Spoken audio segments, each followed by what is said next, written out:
Hallo und herzlich willkommen zu meinem neuen Video. Ich werde mich heute mit der Heckklappe beschäftigen und werde dir gleich zeigen, wie man sie ausrichtet.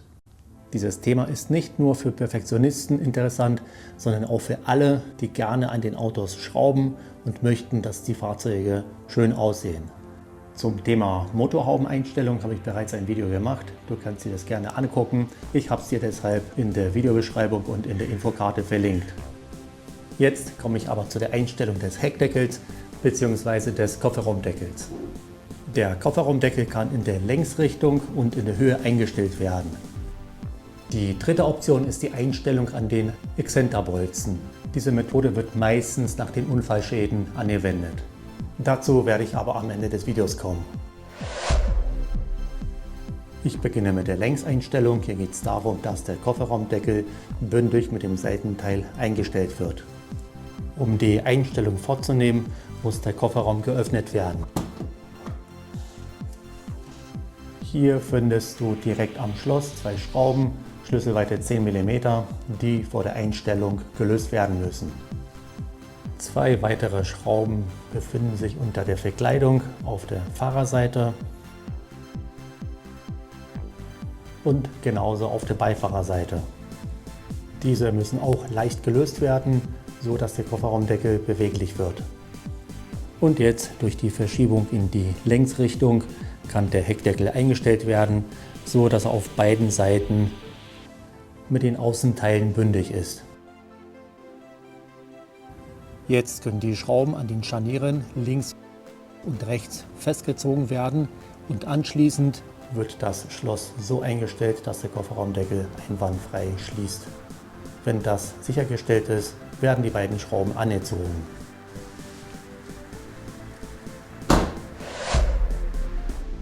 Weiter geht es mit der Höheneinstellung. Hier geht es darum, dass der Kofferraumdeckel zu dem Außenteil eingestellt wird. Nach der Einstellung soll ein stufenloser Übergang erreicht werden. Auch diese Einstellung wird im Kofferraum durchgeführt. Hier beginnen wir an dem Schloss, in dem alle drei Schrauben gelöst werden, Schlüsselweite 10 mm. Wenn nach dem Lösen das Schloss beweglich ist, werden wir die Arbeiten jetzt an die Anschläge verlagern. Davon haben wir zwei Stück, unten links und rechts jeweils einer. Weitere befinden sich oben an der Heckklappe, links und rechts. Die oberen lassen wir so wie sie sind und lösen nur die unteren. Die sind jeweils mit zwei Schrauben befestigt, die man hier von innen sehr gut erreichen kann. Und jetzt, nachdem wir die Anschläge und das Schloss gelöst haben, kann die richtige Position eingestellt werden. Dafür werden die Anschläge auf beiden Seiten verschoben, entweder nach oben oder nach unten, je nachdem, welche Position eingestellt werden muss. Passend dazu wird im Anschluss das Schloss eingestellt, indem wir es auch in der Höhe entweder nach oben oder nach unten verschieben. Zum Schluss werden selbstverständlich alle Schrauben angezogen, dann haben wir den Kofferraumdeckel in der Höhe perfekt eingestellt.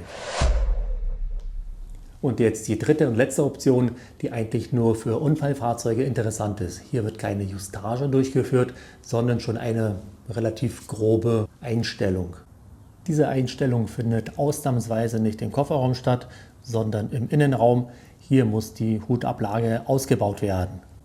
Darunter befindet sich der Lagerbock des Scharnierhebels, wo an dem Exzenterbolzen eine zusätzliche Höhen- und Längsverstellung durchgeführt werden kann. Aber, so ich bereits gesagt habe, dort haben wir einen größeren Verstellweg in der Höhe und in der Länge. Deshalb ist das für die Feinjustage nicht relevant. Ich habe dir in der Videobeschreibung diverse Werkzeuge verlinkt, die ich sehr hilfreich finde. Schau dir das an, vielleicht wirst du was Passendes für dich finden. Ansonsten schreib mir in die Kommentare, ob du das Video hilfreich findest. In diesem Sinne, bis zum nächsten Mal.